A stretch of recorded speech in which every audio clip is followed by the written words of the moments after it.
You see, our default state is to stay safe. And because of that, I firmly believe that we're actually programmed to focus on the negative, okay? Now, let me elaborate as far as that is concerned. See, we're actually born with two fears, and that's the fear of loud noises and the fear of falling over. That's it. So if you've actually got fears of snakes or anything along those lines, then you've actually created those. But let me explain more about the two fears and how I feel that we're actually being programmed. See, let me take you back. So when you're a youngster, okay, or indeed if you're a parent yourself now, maybe that's a bit more relatable. But if not, I'm sure that you'd have had loads of love, hugs and cuddles and everything, and stories of a night and all of that sort of loving environment. That's great, isn't it?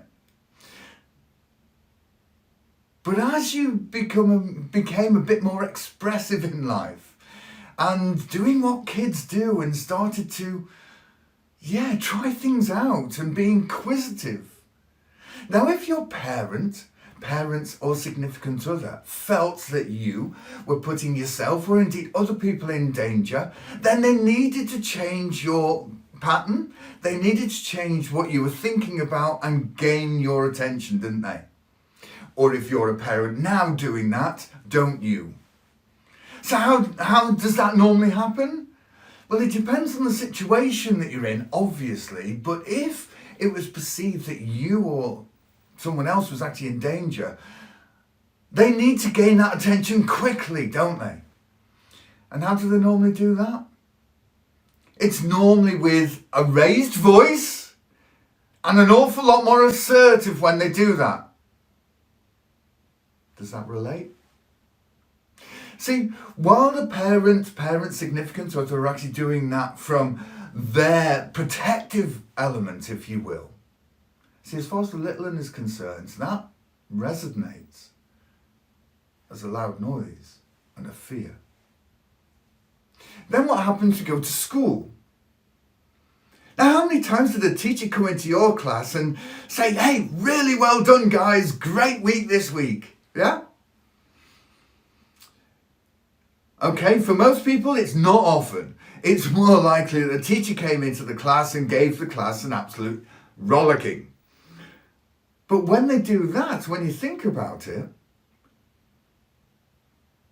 was it an awful lot louder and an awful lot more assertive when they were doing that? For most, yes, it is. So again, it resonates as a negative. Have you ever been called into the boss's office and not known the reasons why? And you start thinking, oh, what have I done? What have I done? What am I going to get told off for? Have you ever had that? See, most people have. And it's the pattern that's running, you see. And then, realistically, these days, do you ever read, watch or listen to the news?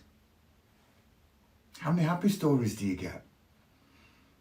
Yeah, not that many. Let's be honest. Not that many at all. You may well get the odd one now and again at the end of the news broadcast. And that's the reality, you see. And that's why I believe that we're actually programmed to focus on the negative. Originally because it's our default, because we need to stay safe. But because of life experiences. See, and the reality is we need that. Yeah, we need to stay safe for obvious reasons. But not to the degree that it's running our life all of the time.